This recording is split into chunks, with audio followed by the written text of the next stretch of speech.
Hello? Alright, I was just telling no one because you couldn't hear me. Um, to please state your purpose. Where are you from? Who are you? That's the first thing we'll do, and then I'll get started. Okay, I'm gonna start anyway, as though anyone cares. Alright, 0.1. And if I'm ever blurry, who cares? It's probably an improvement on my look. No, I didn't get a haircut. I missed the opportunity. Ew, it's Jose. All right. All right. Scientific method and critical thinking. Doesn't matter. Cool. Moving on. Oop. Can I click? There we go. The need for this. So I can't highlight things apparently. Okay. These things matter because we have to make psychology a science. We have to make psychology a science so that anyone in the scientific community will respect it. And that's why we have to overcome these cognitive biases, such as hindsight bias, the I knew it all along phenomena. I have not gotten a haircut yet. It's not coming for a while, probably. Um, Common sense does not work. All right, overconfidence. Humans think we know more than we do. We think we know everything that's happening to us and why. Perceiving order in random events, we look at the moon and we see cheese, or we see a man, and that completely works against the way science works. Scientific method is a self-correcting process for evaluating ideas and observation. Sorry, I get the hiccups. Um, the scientific method makes psychology as we know it viable. Theory is an explanation based on all of the things, all of the evidence that we can put together at one time. Many times there is no such thing as fact or perfectly provable fact because you can always have some piece of data that says the opposite. But if most of the data leans one way, then we have a theory, hopefully, to explain that data.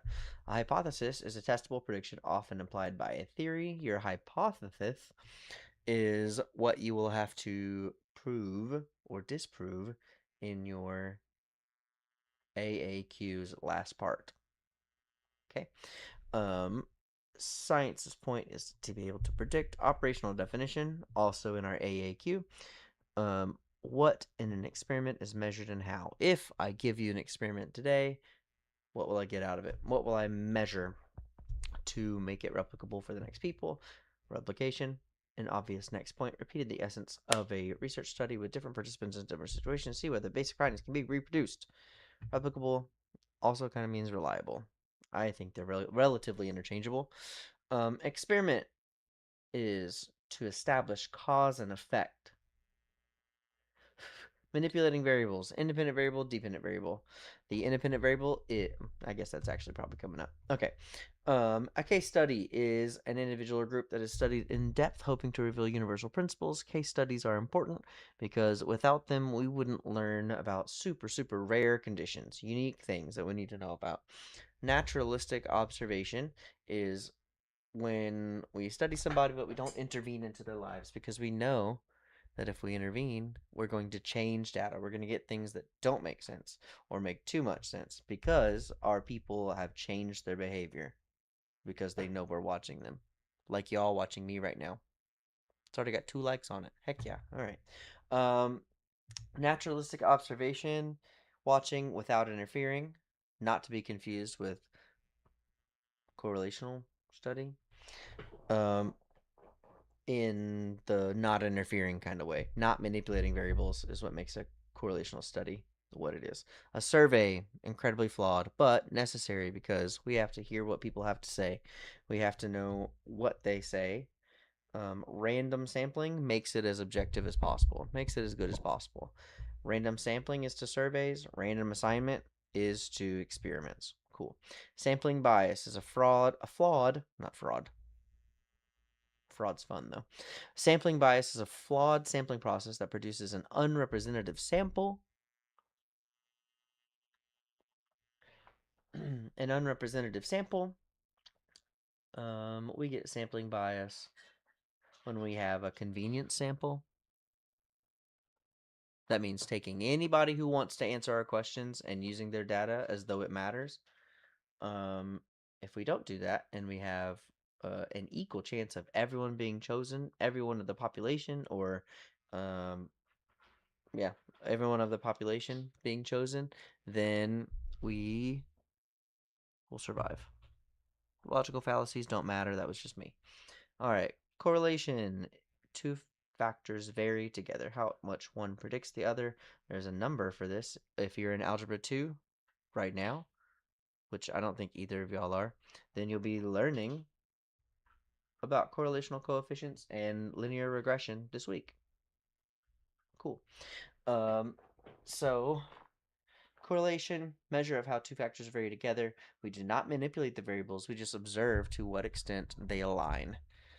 And if that line is a perfect positive one, that means they vary together positively. One affects the other directly to go up in a... Wait, is that the right direction for you? No, that way. To go up that way positively.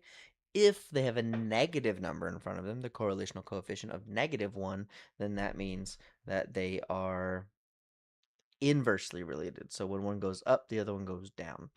Can't use the example I used in class for that one. Okay, correlational coefficient. Correlation does not equal causation, which means that a correlation does not give us as accurate data as an experiment. That's something incredibly important to know. Illusory correlation. I know that looks like 3 lowercase l's. That one's an I.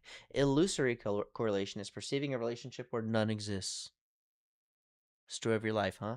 All right, regression toward the mean is that when we have a crazy score outside of what's expected, the next piece of data and or the next, all of them combined are going to get back closer to the mean or get the average back closer to the mean. So regression toward the mean would be like why people feel like they should go gamble when they probably shouldn't. So they're going to win once and they think that that next piece of data is also going to be a win. But that next piece of data lets them down and then they accidentally bet their house and their kids on it. All right.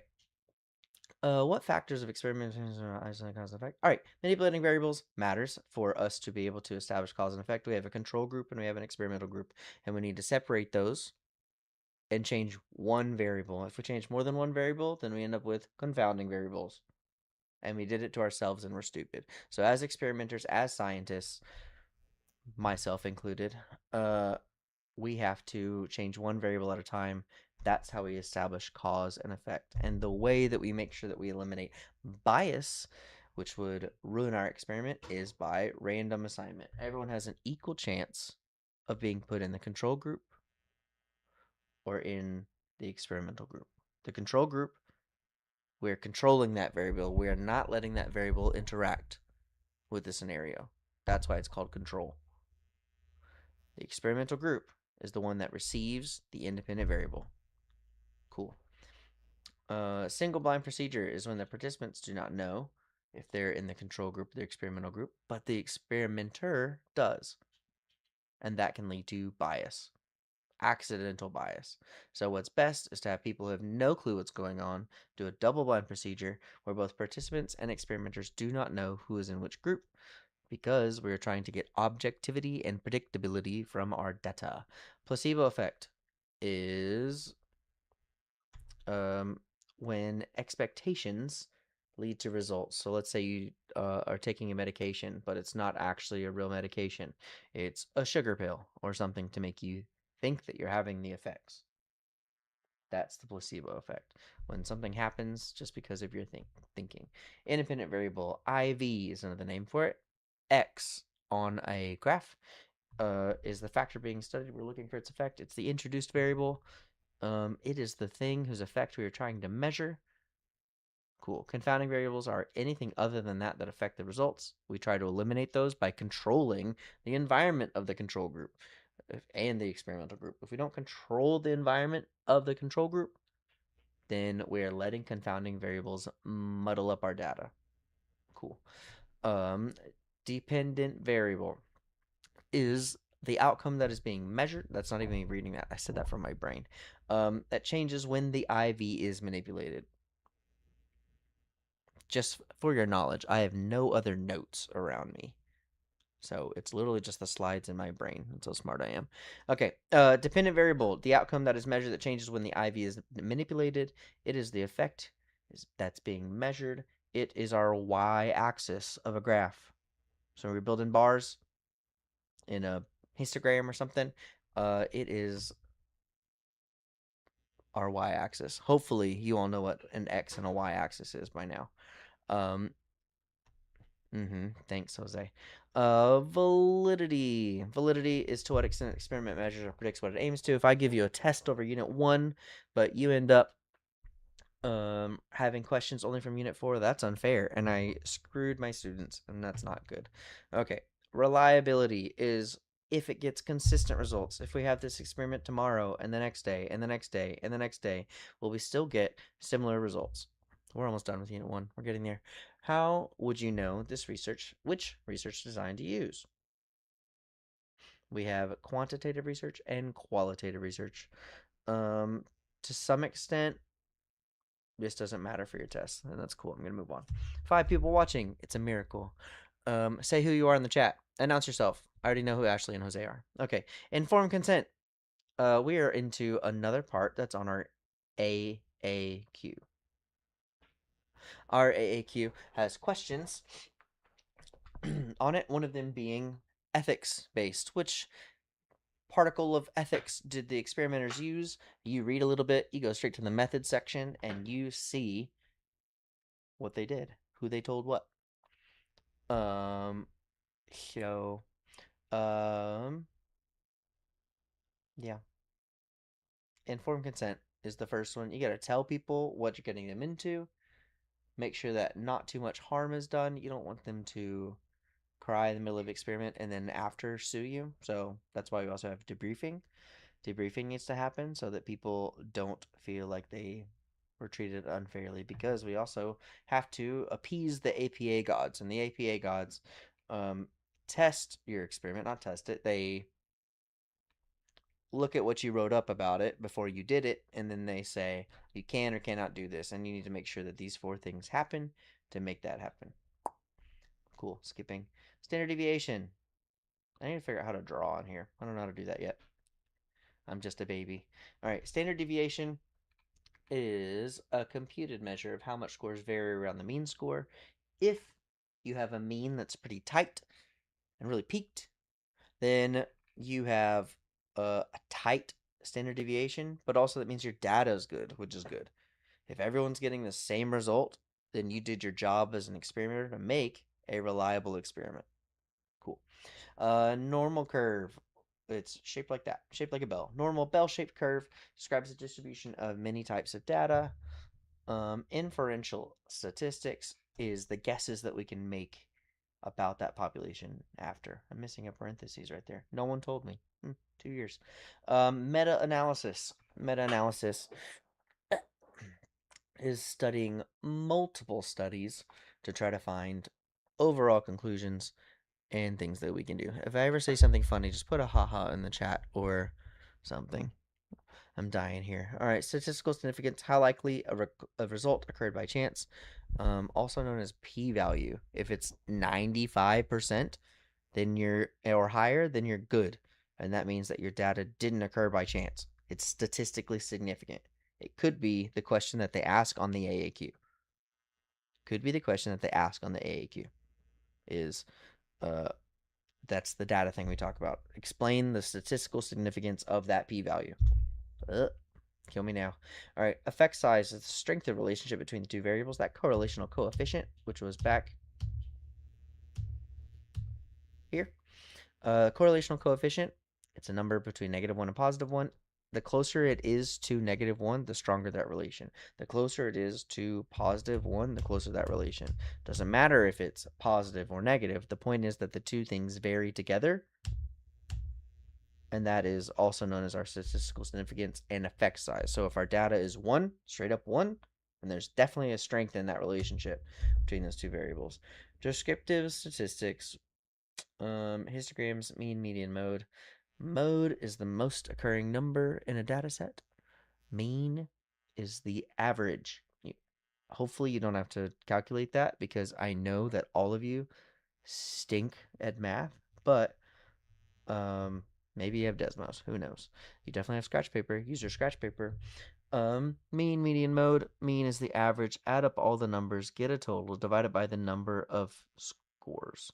If you can't add by this point, go talk to your other teachers, like from elementary school. All right, mean, median, mode. Median is the middle number of a distribution. If we have an even number, of if we have an even number of numbers, then we take the two middle and we take the average of those two, and that's our new number. That's our median. Percentile rank, for example, my intelligence. Y'all remember? You remember how smart I am? Tell me. Yeah. What percentile I'm in? That you wish you were in? You don't remember. I'm in the 90th percentile of intelligence, according to my ACT scores. So, 90th percentile, and that matters for the normal curve because a normal curve tells us that that's going to be the same no matter what. Every year of the SAT, this score is going to mean that you're smarter than this many people, at least on the SAT. Doesn't measure street smarts. That's a different test. Range is the difference between the top and the bottom of a data set. Yeah. Okay, I don't know what y'all are having your own conversation over there in the chat. Okay, this is what a normal curve looks like. This is what I was waiting for. All right, in the middle, we have the mean, median, mode, all right here. Imagine a spike going straight through the middle of our data set. That is the center of our symmetrical data set. Okay, the middle, mean, median, mode. On either side of our mean, median, and mode in a perfect normal data set is 34% within one standard deviation, which is 15 points on this intelligence scale. 15 points on this side, 34% together, one standard deviation away. Doesn't matter whether it's positive or it's negative, it's 68%. 68% within one standard deviation. They love to ask that question. Why wouldn't they? It's such an easy thing to remember. All right, 95% of all data is within two standard deviations of the mean, median, mode, and a normal curve. And then you've got these people are all outliers. You add another person of this stature, which here is low intelligence. So you add another person of low intelligence, the whole thing shifts this way. But which number shifts the most? There will not be a non-normal curve unless they're doing skewed distributions. Skewed distributions, and that's actually what I'm talking about right now. But if we add another data point all the way down here, a very, very unintelligent person like most of my students, then what you're going to do is the mean is going to shift the most because it has that outlier in it. This is negatively skewed. Whichever way the tail goes is what type of skew it is. So if the tail is all the way over here, this is negatively skewed. Right? This all the way over here, if we added a really genius, intelligent person like me to the classroom, right, then this is positively skewed out here. So we drag that tail out. All right. Let's go over the AAQ and the EBQ. And then I'll probably make another slide or two about tips and tricks. Okay. There are 6 people watching, but there are 3 people in the chat.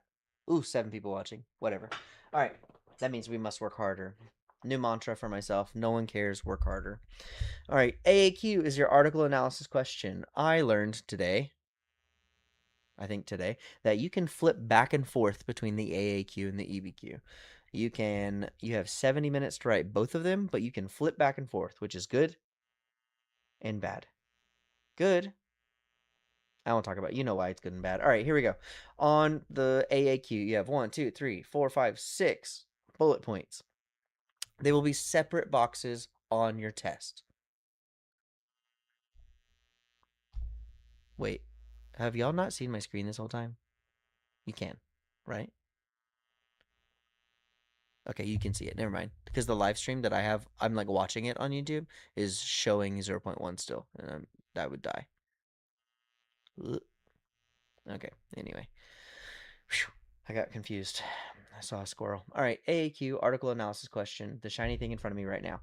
A, you have to establish the research method. And you have 5 choices. The 5 choices are experiment, which is cause and effect. If the thing is showing the effect of this on that, then you have an experiment. If researchers are doing something, I know the stream's probably perfect, and I got paranoid because I was looking at it over here. Let's actually refresh and see if it's gonna catch up. Oh no, I can see my face now. I'm ugly. Oh wait, cool. I'm not ugly. Research method. We have 5 choices for what it's gonna be. They are experiment, correlational study, case study, naturalistic observation, and something else. I don't know. Who knows? It's probably going to be between uh, experiment and correlational. They want you to be able to tell those different apart. Operational definition of a variable, probably the dependent variable. If it's the independent variable, that's just kind of cheap of them. But what it is what did they change? If we're talking about the independent variable, what did they change from the control to the experimental group? That also could tell you to go back to A and tell you that it's an experiment if they're manipulating a variable, right? Um, so operational definition of a variable: what is measured and how. In the method section of your AAQ, you will say what is measured and how. I wish I had examples. Next year I'll do one with examples. All right. Results and statistics. C is where you could get into statistical significance, and that concept could kick your butt. But mean, median, and mode. It's probably going to be mean that you have to describe. It's the simplest. It's right there in front of you. That should work. All right. You're going to say what happened in the experiment, but in terms of whatever thing they ask about, whichever part of statistics that they ask about will be the thing. All right. Ethical considerations. Here they are. We already talked about them 12 minutes ago or less, whatever it was. Informed consent, confidentiality, no harm, debriefing, and that's going to be in your methods or participation uh, section of your AAQ. All right, so back to the beginning. Research method, operational definition, which it says that. You already know what that is. So let's talk about what it is, I guess. All you have to do is identify. All you have to do for really any of these, except for part C and F, is identify. E. We'll get there. Okay. Ethical considerations, informed consent, confidentiality, no harm, debriefing. Is it generalizable? I say no. And find a group that it doesn't pertain to. It's so much easier than trying to say, oh, it works for these people. You can do the other thing. You can say the other thing too. You can say, yes, and then say it's generalizable to this particular group because of this data, which is more. It's more work than saying no, not to these people because they're not included or because it wasn't a random sample. It's a lot easier to justify non-generalizable. Hypothesis. Is it true or not based on the results of part C? So what you said in part C is going to come back up on F because the data that they talk about usually has everything to do with what the results of the experiment is. If you get C, you should be able to get F. All you have to do is be able to read data well enough to say it did or did not affect the hypothesis. Hypothesis is true or hypothesis is not true. Sarah era. Under my umbrella. A little sip of water.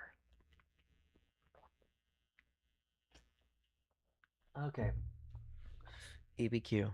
I think it's easier than the AAQ because the AAQ has operational definitions, and y'all are lost when it comes to operational definitions. So let's focus on our EBQ. First, can you find Sarah Era where it's spelled through here? Section A of our EBQ. This will be a capital A. You get a different box for each answer. If you put all of the answers in the same box, just imagine me coming through the test to slap you. Just imagine. I don't know if y'all heard that, but my mouth just grumbled. Okay. Claim. Your claim. From the 2 sources that you've chosen, there's an association between X and Y. Or someone should do this. Like a claim. Like I claim that Doritos Tapatio flavored are the best chips of all time. And then I would provide evidence from 2 sources on my EBQ of that fact. Because Tapatio flavored Doritos are the best chips of all time. Why are they discontinued? I don't know what's wrong with America. I just teach psychology for now. All right. You're gonna provide a claim like Tapatio flavored Doritos are the greatest chips of all time. Done. Greatest of all time, Tapatio flavored Doritos. Together. All right. I have to support that with evidence in source one. Source one being my mouth. My mouth says in source one that Tapatio flavored Doritos make my mouth water the most. Can't argue with that. Okay. Reasoning and application. My mouth waters the most because of it's like the opposite of the Garcia effect. Operant conditioning. Done. Operant conditioning. I every time that I've put a Tapatio flavored Dorito in my mouth, I have been rewarded, which reinforces this behavior. Hold on, I got a notification. All right, that's a long one. TLDR, please. All right. Reasoning application. This evidence supports claim because cool. You're gonna connect it to the claim because if as soon as I say Dorito, we're talking about the claim. That's why you restate Tapatio flavored Dorito in your reasoning and in your claim. And then it's based on operant conditioning. Yerkes Dodson law. Let me think of what else I could use. Evolutionary. Where's my wrist? Ooh, I'm looking at the wrong camera. Evolutionary theories of psychology, which have taught me that food that has spicy or sweet flavors is good. There we go. Done. All right. Piece of evidence number 2. The second source of evidence is my wallet. My wallet, because my wallet says that they are cheap. Okay. And that cheapness has to do with token economies. Boom, boom, boom, boom, boom. Token economies. Nailed it.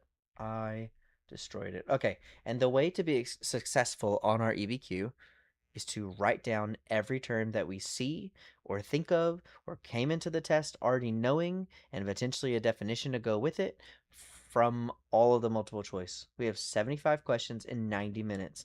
I know for darn sure that none of you read that slow. You'll all be done in 60 minutes or bored, and in 7 minutes you'll bubble everything just to make me happy that you went to the test and you're a liar and I hate you. But if you take 70 of your 75 minutes, that leaves you with 20 minutes to do what will get you some points on your EBQ. And that is to write down every term and every definition that you've seen on the entire test. It gives you something to keep you awake. You're not going to do any memory consolidation between part A or part 1 and part 2 of your test. All right. Let's go to unit 1. I'm over y'all and I can't even see y'all. Okay, unit 1 lecture. Womp womp womp womp. The ship of Theseus. My favorite theme from this class is change. But in addition to the change that I'm talking about there, I'm teaching AP World History next year. And in AP World History next year, I'm going to also talk about the ship of Theseus because if you put a ship in the harbor and it's rotting and you take a plank off of it, 1 plank a year for 1,000 years, at which point does it stop being the ship of Theseus? When you have a person with a personality and they are operantly conditioned day after day to perform certain actions a certain way, at which point do they stop being himself?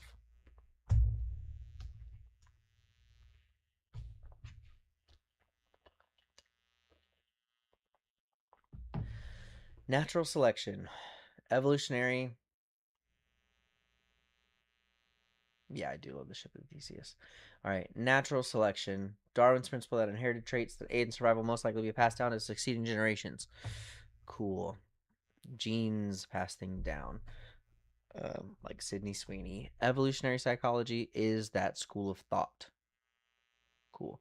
Nurture works on nature provides. Foxes. Which point do they stop being foxes if we domesticate them? Mutations, environment, heredity, genes, genome. Twins are what we use to study biology because they have the same biology. And that isolates as many variables as we can. There's nothing better than twins. Cool. Epigenetics. Yeah, I know. I brought her up. Epigenetics is the molecular mechanisms by which environments can influence genetic expression. So, there are certain things lying dormant inside of us all the time. Lying dormant inside of us all the time. Like, someone could be an addict and have a predisposition to be incredibly addicted to substances or Tapatio flavored Doritos, right? And that's lying dormant. But then they go their entire life not being exposed to that thing. Then they don't get that addiction. Cool.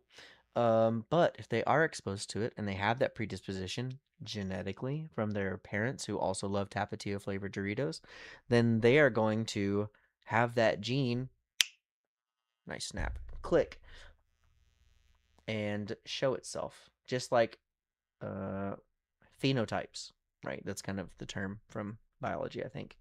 Who knows? I'm just a Renaissance man. The nervous system. The nervous system. None of this really matters. Like it does, but it doesn't. Sensory neurons and motor neurons. Sensory neurons. They arrive.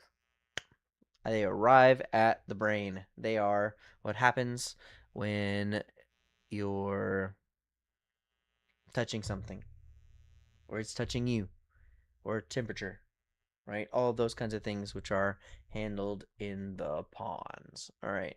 Motor neurons are efferent neurons. They exit the brain. Someone wise once told me that. Yeah. Okay. Motor neurons exit the brain. They are us telling ourselves to move. They're the things that make me such a great dancer. Thank you, motor neurons.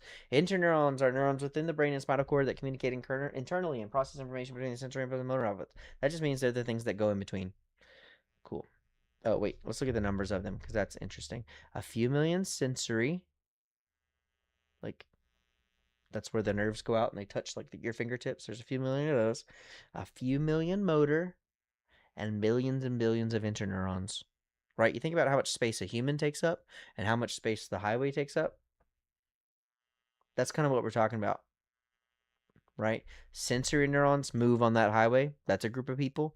Motor neurons move on that highway. That's a group of people. But the interneurons, the highway itself, is much bigger and more numerous than those people. Thanks. I'm a genius. Tell your teachers that they just can't do this. How many of your teachers had a live stream before their AP test? I'll wait.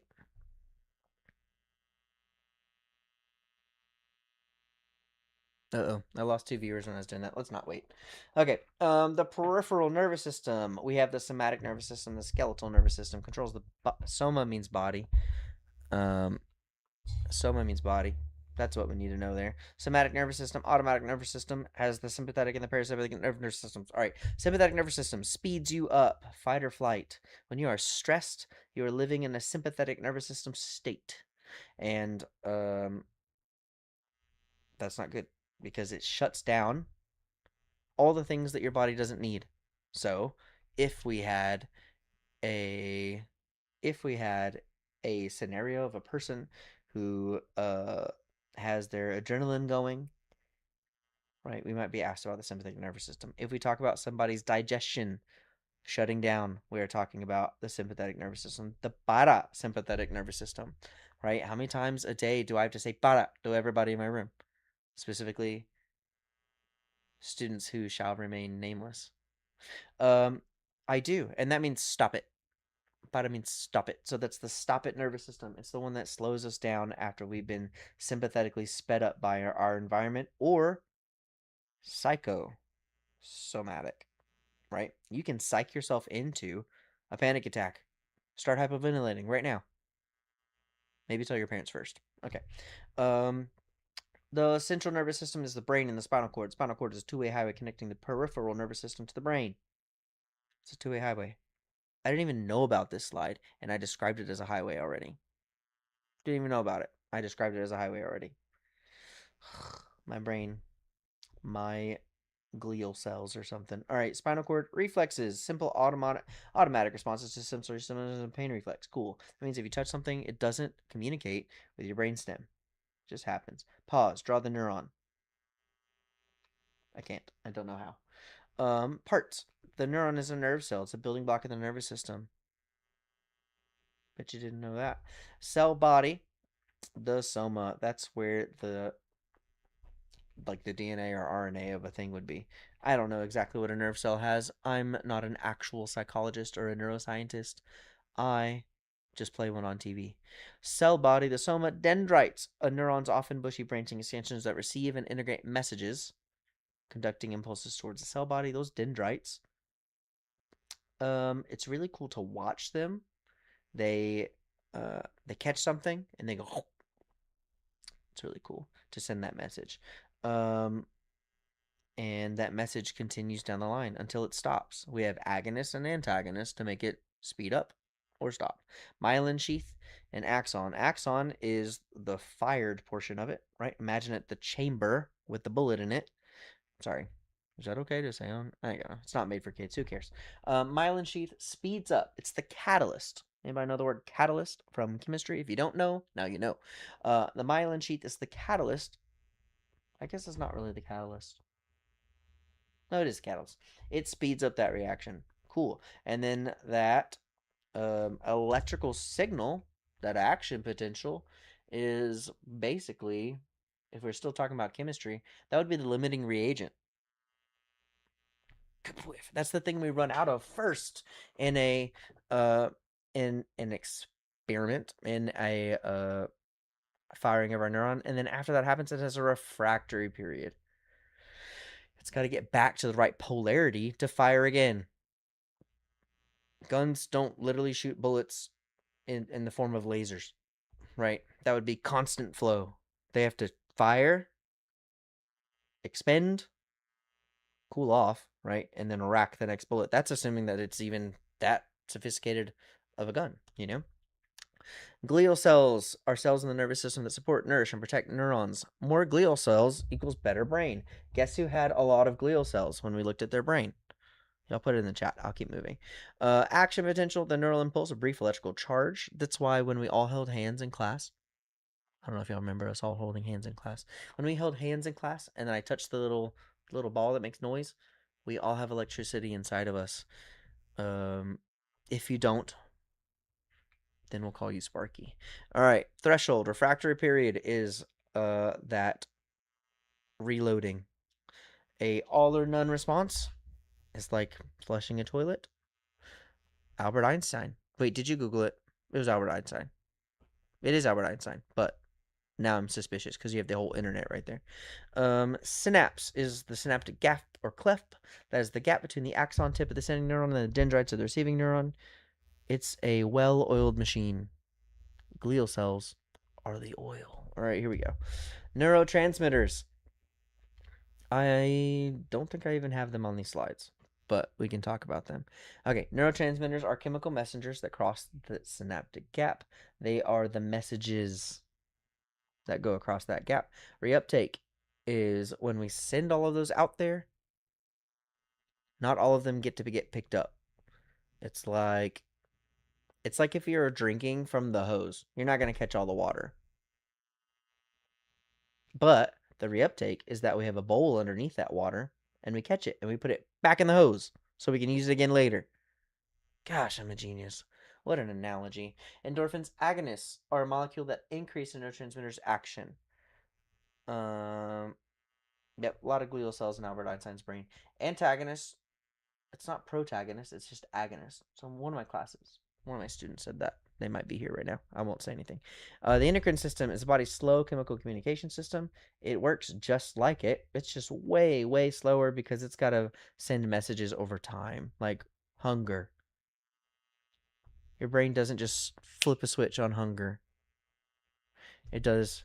It sends hormones. It's like somebody walking on the highway instead of somebody driving on the highway. They're still going to get there. It's just going to take them a lot longer. Right? That's why we eat too much, because the messenger got tired on the way and had to sit down and eat a sandwich. Okay, cool. Psychoactive drugs, a chemical substance that alters the brain. I don't think there's going to be a lot of drugs on there. I think that there will be withdrawals on there, Maybe SSRIs, which treat depression, on there. I haven't seen them talk or care much about drugs, drogas. So I would say move on. You can say that alcohol affects the cerebellum. I think that that could be a thing. Tolerance and withdrawals or addiction are probably your most important concepts to apply. Tolerance is the diminishing effect with regular use. The more you drink, the more you do drugs, the more tolerant of it you are. The more your body doesn't have the same reaction it does at a low quantity with no tolerance. So, addiction is compulsive substance use that continues despite harmful consequences. You know it's bad for you, and you keep doing it. That's addiction. Withdrawals is you feeling the opposite effects of how that substance makes you feel. So, for example, when I don't have Tapatio Doritos, my mouth waters because I'm thinking about them. I guess that doesn't really work either. Withdrawals is the discomfort and distress that follow discontinuing an addictive drug or behavior. If you ever seen somebody go cold turkey is very hard because then you suffer. Opioids, opium and its derivatives, suppressing neural activity, temporarily lessening pain, anxiety. Pain, neurotransmitter connected to pain. We want our pain to end. Endorphins. All right. Opioids, still there. Heroin, methadone, oxycontin, Vicodin, morphine, and fentanyl. Fentanyl. If I say that on the internet too many times, I think it shows up like Beetlejuice. As of 2019, more likely to die by an overdose than a car crash in the United States. I'm going to quote Harry Potter, okay? A car crash? A car crash? Code Lily and James Potter? It's an outrage. Okay, I'll shut up. Stimulants are drugs that excite neural activity. Oh, excite neural activity. That sounds like agonists. Cool. That's why you go faster. Wait, where are we at? Here? Sorry, don't get dizzy. We're here. Okay. They speed you up. Those are agonists. They make more things happen. That's why people are jittery when they're on stimulants. Hallucinogens. We know what it is to hallucinate, theoretically. LSD, marijuana, is technically a hallucinogen. Near death experiences, an altered state of consciousness reported after close brush with death. Cool. How much faster do I need to go? Oh, I need to go slower. Phrenology is when they used to study the bumps on the back of people's skulls. It was used racistly to justify social Darwinism and eugenics, and to say that people of color were dumber than others. Um, Others meaning white people. So, biological psychology is the study that links biological, genetic, neural, and hormonal and psychological processes. Anytime we talk about a chemical imbalance, right? This is the finger that we use for biological psychology. This one was for evolutionary. When we talk about biological psychology, we are every time that we are talking about a chemical imbalance, anytime that we are talking about neurons in the brain, that's all biology. It doesn't belong, it belongs a little bit to cognitive neuroscience or cognition, but more directly with biology in origin, at least. Biopsychosocial is eclectic. We learned that word in Unit 5. An integrated approach that incorporates biological, psychological, which is like thoughts, and sociocultural. Sociocultural being this part of our hand, right? Where our society determines certain things for us, our environment determines certain thoughts and schemas for us. Levels of analysis. The differing complementing views from biological to psychological to sociocultural for analyzing any given problem. It's supposed to say any. Second time in a row, I haven't changed that. You know what? We're here right now. Let's do it. Any. Ta-da. We're not going to let our mistakes fly. It's 2026. Time to grow up. Levels of analysis. Neuroplasticity. Brain changing. Cool. Lesions are tissue destruction. Um. Cool. EEGs. Reading brainwaves. That's the one that matters. PET scan. fMRI. MRI. MRI tells us where things are. fMRI tells us how those things are functioning in that place. All right. Video. Oh, gosh. All right. Echolocation. That's mostly Let's actually watch it. Not all of it. It's so bright. My first bicycle when I was 6. This man The echolocates density can because improve his brain something found that out very soon that he did there not is no have change vision. in sound. So it redirected all of Characteristics of those surfaces neurons, and their position. all of that growth in the direction of hearing. Phrenology, this was mostly just to make sure that you're not racist. I included that there. At this moment, I have my head in my hands. I'm feeling the bumps on my skull, and this involved not only wax models and human anatomy. Anyway, the hindbrain, medulla, pons, and cerebellum. The most basic things that happen in our brain happen at the medulla, pons, and cerebellum. You want to stay out of a coma? Back there. If you want to breathe, sorry, did not mean to flip you off. If you want to breathe, it's back there. If you want to have your heartbeat be regulated, it's back there. It's behind you. At the back. That's why it's called the hind bottom of the brain.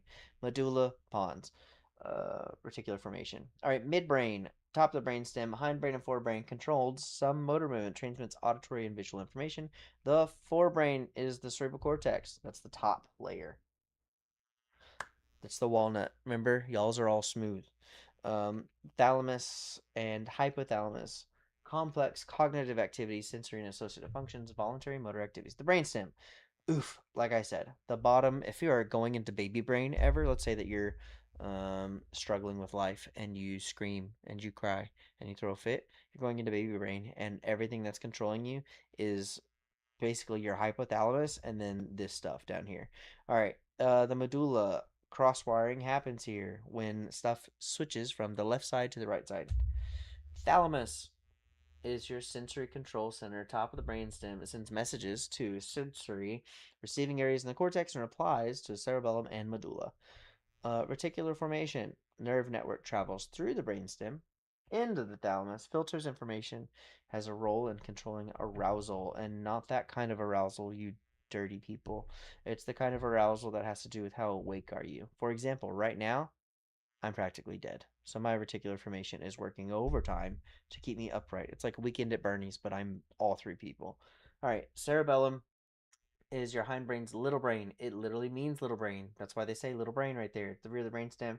Uh, Muscle memory, sensory input, nonverbal learning, and memory. Limbic system, amygdala. Amy can't regulate her emotions. And that's why we don't like Amy. But the amygdala is in charge of that. And it's also where the fear center of our brain is. Fight and flight happens in the amygdala, subconsciously. The hypothalamus. The hypothalamus means below the thalamus. It is for maintenance activities like eating, drinking, and body temperature. This is our drives. So when we're talking about drive reduction theory, the hypothalamus is involved. The hippocampus. Y'all better be following along in your notebooks. Just thought about that. We've been here so long. Y'all better be following along in your notebooks or writing other things while this is happening. Just saying. Don't show up to a knife fight without a notebook, you know? Hippocampus. Hippos go to campus to learn things. The neural center in the limbic system that helps process explicit conscious memories of facts and events for storage. Look, it's telling us about conscious memories way before we get to unit 2. Never mind. It's coming up. All right. Cerebral cortex is the intricate fabric of interconnected neural cells covering the four brains, cerebral hemispheres, control and information processing center. Wrinkled like a walnut to increase its surface area, right? Like waffle fries. And who doesn't love waffle fries? Frontal lobes lying just behind the forehead. That's where we do linguistic processing and our muscle movements, higher order thinking, executive functioning, plans and judgments. This is what makes you a human. If this doesn't work or this gets severed, and if I remember someone getting one severed, that guy had a bad day, but he survived, right? So our frontal lobe handles the things that make us human, that make us mature, right? Because if you have impulsiveness up there, and the first thing that goes in dementia is the outer parts of the brain,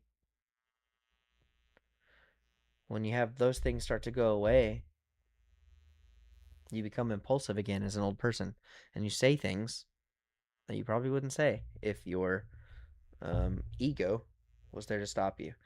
Frontal lobes, parietal lobes, lying top of the head, toward the rear. Y'all keep getting this wrong, and you can't pronounce it to save your lives. Parietal lobes. Y'all are like the parietal. Bruh. They're toward the rear, up here, where my headphones sit. Receive sensory input for touch and body position. The somatosensory cortex, all that kind of stuff. Occipital lobes is for vision, lying at the back of the head, back bottom of the head, below the parietal lobes. Receives information from the visual fields. Remember, they flip when they go through the optic nerve when that transduction occurs. Temporal lobes, roughly above the ears. That's why all this is happening right here. For headphones, language processing. All right, motor cortex, somatosensory cortex, association areas. Association areas are areas that we've linked theoretically to what they do. Wah, wah. All right, Phineas Gage. That's the guy who lost part of his frontal lobe. Good for him. I wish I could be more impulsive. All right, corpus callosum is the small band of neural fibers connecting the two brain hemispheres and carrying messages between them. When we have a seizure, that's what messes up. Split brain, when we cut the corpus callosum, you end up like this guy, that Alan Alda. Nope. Nope. All right, here we go. Consciousness. I barely have it right now. Cognitive neuroscience is the interdisciplinary study of brain activity linked with cognition. Dual processing model is the principle that information is often simultaneously processed on separate conscious and unconscious tracks. So you can recall things that you never consciously heard. That's the dual processing model. Blindsight is a condition in which a person can respond to a visual stimulus without consciously experiencing it. Don't have to know where something is for you to avoid it. Cool. Especially if it's in our subconscious. Parallel processing is processing multiple aspects of a stimulus or problem simultaneously. That's parallel processing. Sequential processing is processing one aspect of a stimulus or problem at a time, like in a sequence. You got to go through steps to get there. Moving on. Questions. All right, let's do it. Why not? As Doreen is reading her psychology textbook, which statement is she most likely to encounter about consciousness?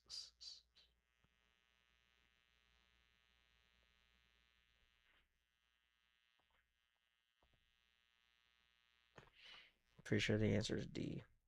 All right. Oh, I didn't even put the answers in there. What's the point? What's the point? Why even do it if I didn't put the answers in there? Past me's an idiot. All right. Future me's probably an idiot too. Sleep. We know what that is. Losing consciousness. If your brain is messed up, then you don't fully sleep. Circadian rhythm is that. Well, some of us don't have it. Even white people don't have circadian rhythm. Is our biological clock regular bodily rhythms that occur on a 24-hour cycle. When your body tells you to go to sleep, your circadian rhythm got tired. REM sleep is rapid eye movement. That's what REM sleep stands for. A recurring sleep stage during which vivid dreams commonly occur, aka paradoxical sleep. Muscles are sleeping, but other body systems are active. Cool. Good talk. Alpha waves, non-REM sleep. Hallucinations, false sensory experiences such as seeing something in the absence of an external visual stimulus. That's hallucinations. Should I have my guitar? I feel like I should have my guitar. I'm that bored. Are y'all bored? I'm dying here. What should I do? I'm sure you're doing fine. There's still 4 of you. Hypnagogic sensations are the kick right before you fall asleep. Delta waves is if you wake up in the deepest wave of sleep, set of sleep, you woke up still in your delta waves and you are never going to be ungroggy. Suprachiasmic nucleus. I added it because I heard it in the Huberman podcast. Shout out to Huberman. I would like to meet him someday. I aspire to be Huberman and have muscles. Not a tattoo sleeve, probably, but muscles like Huberman. Suprachiasmatic nucleus cell clusters in the hypothalamus that controls the circadian rhythm. It says lights on, lights off. It says produce melatonin. Steam ahead, right? Why do we sleep? These things. It's great for all that stuff. Questions. Do y'all have any questions about Unit 1? We're almost there. Sleep loss, disorders, and dreams. What happens to us when we don't get enough sleep? We're mad. First, REM sleep's processing of emotional experiences protects against depression. So you get REM sleep, you get less depression, theoretically. Prove it. Prove it. Bet you won't. Ghrelin is increased when we don't sleep properly. So you're going to eat more, you're going to get fatter.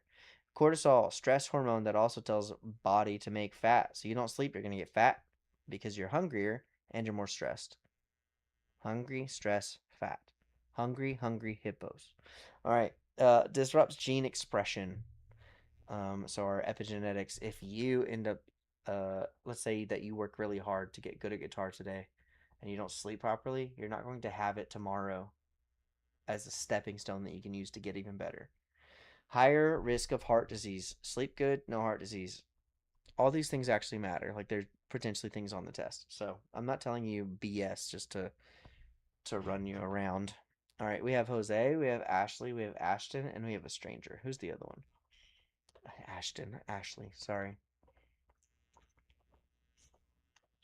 Who's Ashton? Okay.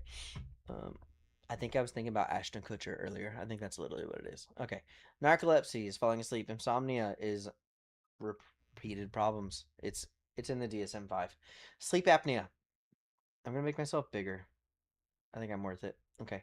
Sleep apnea is a sleep disorder characterized by temporary cessations of breathing during sleep. I thought I already said Allison, Jose, and Ashley. Who's the fourth one? Are you not? Are you two of them? Oh, you have two accounts on here? Feels disingenuous. Okay. Sleep apnea is me not breathing at night. REM sleep disorder behavior. Sleep disorder in which normal REM paralysis does not occur.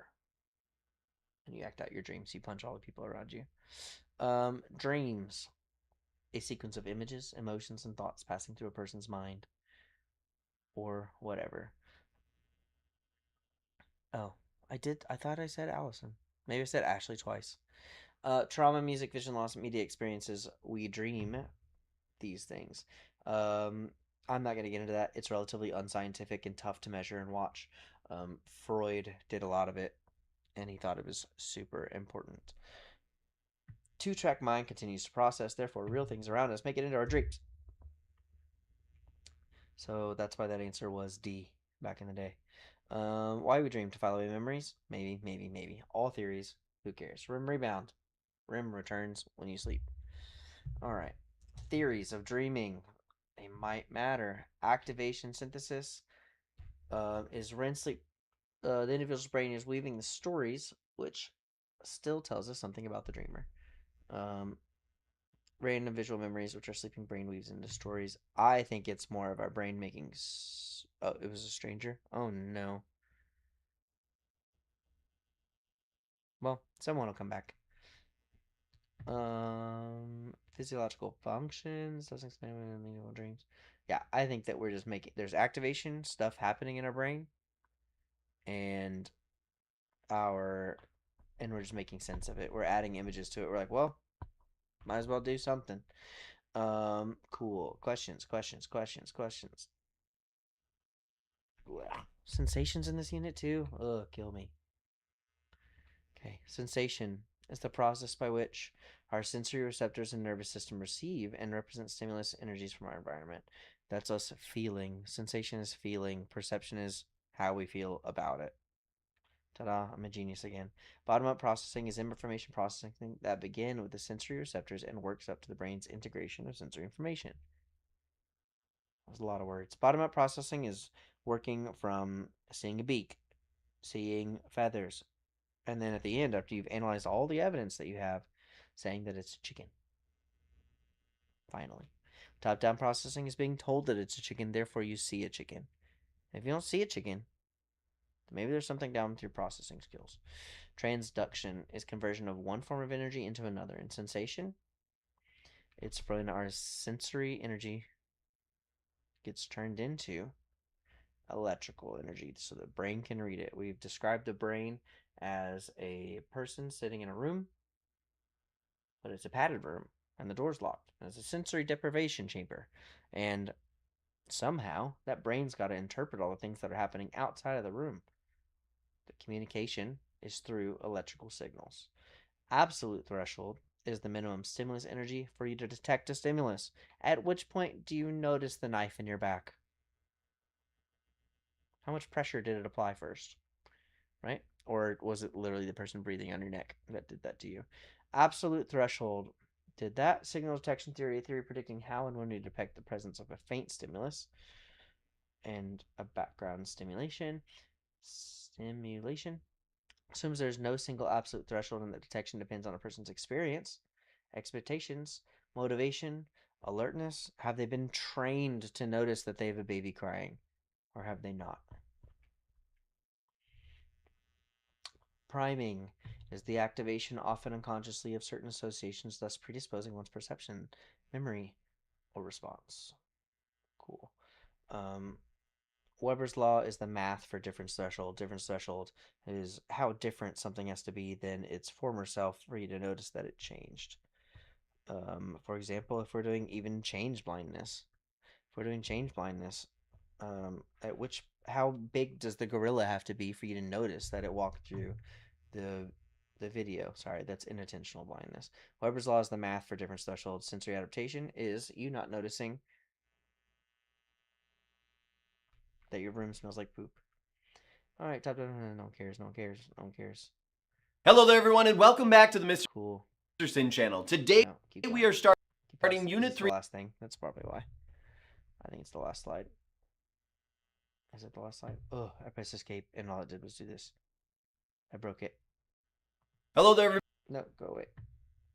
How do I get back in the right mode? It's up here now. Ooh, not a QR code. What's that for? Huh. I have a QR code. Everybody, and welcome. Okay, let's escape again. See what happens. Hey, there we go. Oh, there's more, and I couldn't click past it. I was wondering. All right. Wavelength, hue, intensity. The eye, light enters in the cornea, goes to the pupil, which is controlled by the iris. You don't actually pass through the iris. You just pass. Well, you don't actually pass through the pupil. The pupil doesn't physically exist. It's an absence of light, like the darkness growing inside of me. Then through the lens, you get focused on the retina.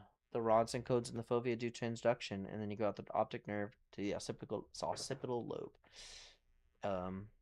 Right on your way there, you probably pass near or through the suprachiasmatic nucleus, or maybe that happens after. That's a good question. Maybe I should ask my best friend Huberman. Draw the eyeball, cornea, pupil, iris, lens, retina. Did I put those in order of them happening? Nope. Okay, cornea is the eye's clear protective outer layer. It goes around the front. The pupil is the adjusting opening in the center of the eye through which light enters. Pupils also a name for wonderful students. Cool. Iris, great song by the Goo Goo Dolls. Also a ring of muscle tissue that forms the colored portion of the eye. Your iris is a muscle. Pretty darn cool. Lens, the transparent structure. If you have glasses, raise your hand. Oh wait, one, two.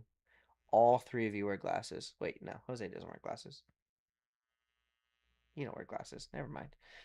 The other two, y'all wear glasses. That means that your lens is misshapen. You got a misshapen lens. How does that make you feel? The retina is the light-sensitive back inner surface of the eye where rods and cones are concentrated. Did I do rods and cones? I did, didn't I? No. Oh, there we go. Accommodation is process by which the eye's lens changes shape.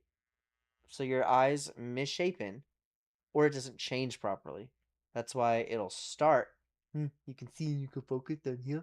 And then as it gets further away from you, yeah, y'all should be sad.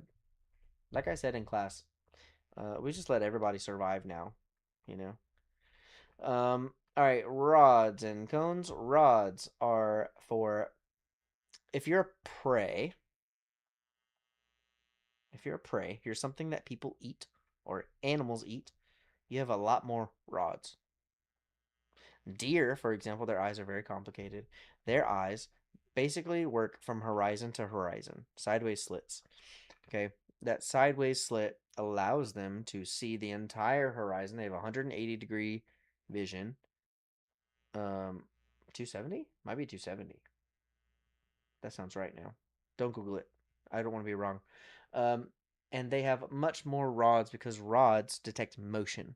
So when you're a deer or you're a squirrel or you're a possum, something that other things eat, you need to have more rods in your eyes so that you can protect yourself. Cones are for predators. Predators have cones. Those, like, not really us, like we do, but we don't like a falcon does. All right, a falcon needs to be able to see from a mile up in the air the mouse that's trying to detect motion. How are you gonna see something that's in the sky, bro? Right? You don't got eyes on the top of your head unless you're a dolphin.